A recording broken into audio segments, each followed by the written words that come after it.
Hi, Cindy, homeschool mom here, and today I wanted to share with you a really funny story that happened to us yesterday when we were homeschooling.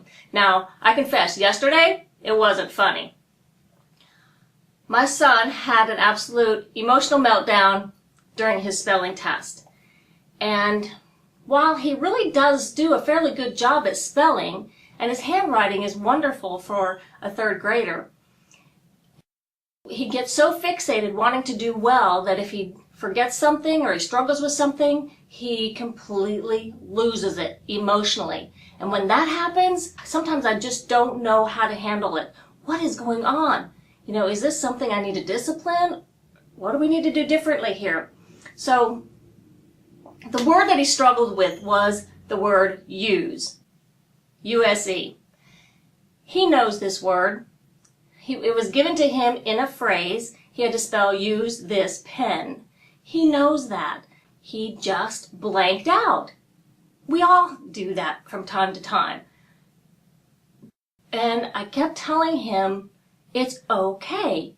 You don't have to spell it perfectly. Just put down what you think it is. That way I can know how to best work with you and study with you further. But he wouldn't have it. Absolutely no. He had to get it. He had to get it right, to where he started going into this meltdown. He started crying and fussing and arguing with me.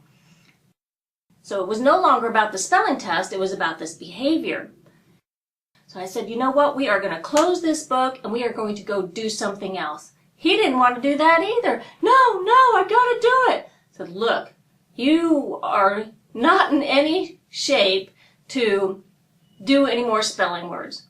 And I'm not going to sit here with you when you're behaving like this. So we are closing the book. We're going to go do something else. We will come back to this when I say so. So we went to the sofa and we started to read about history. Well, he still could not shake this.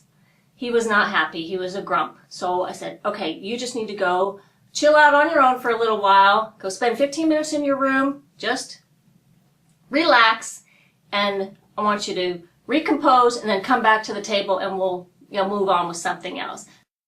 So he did that, which also gave me time to think how I wanted to proceed with this situation. I've been doing a lot of studying about boys, boy energy, boy brain development, and how to best school my boy. Trying to recreate the classroom is absolutely the wrong idea here. And that is why I love homeschooling so much, because we can be creative and wacky. We can get up and go and do different things when we need to. And this was a moment when we absolutely needed to do something different. Just take a time out. So he did his little time out, and I decided as soon as he came out, we were going to go outside and we're going to toss a ball around. He's been practicing juggling to get some spatial mechanical movement going on. So we did. We went outside, we tossed the ball back and forth, and I helped him with his juggling, and it was great. We both had a good time. We laughed, got a little exercise, and able to kind of refocus our minds and then come back to our spelling test after that. So I wanted to take it even further. Of course, I wanted to be able to spell the word use, but I want him to be able to handle the pressure of a situation even more so, and to not melt down and freak out when things get a little bit tough. I saw that as even a greater challenge than being able to spell use. So I decided to do some more fun things, some more fun activities to help him enjoy the process of learning to spell. Now, I'm certainly not going to do this all the time, but occasionally when the situation needs it, I absolutely will. So what I decided to do is use a little more tactile manipulatives. He went outside and he used a black stick that had been charcoaled from our fire pit that he'd been playing with previously and drawing on the patio, and I had him spell the word use. And then I got the shaving cream out. The shaving cream. So what does spelling and shaving cream have to do with each other? Well, now you know.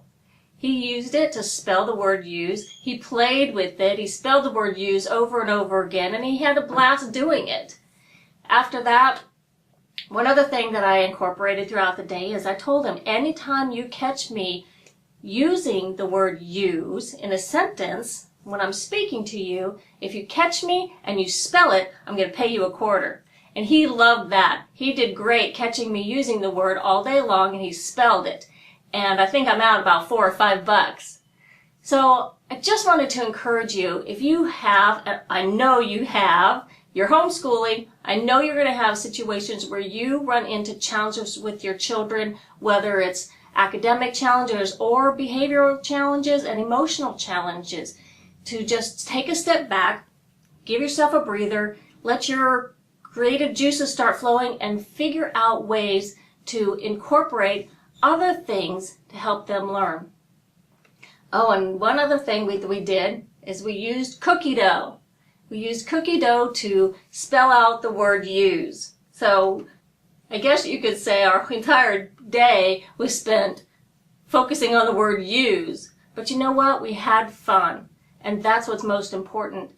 I'm sure he will remember this day for many, many days to come. I don't think he'll ever forget how to spell the word use again. And he'll probably remember for the rest of his life just how much fun he had spelling with shaving cream and cookie dough. I hope you've enjoyed this video. I've certainly enjoyed sharing this little story with you. I hope you find some creative ideas that you can now take and use with your children. Happy homeschooling. You got caught. Ooh, tastes good.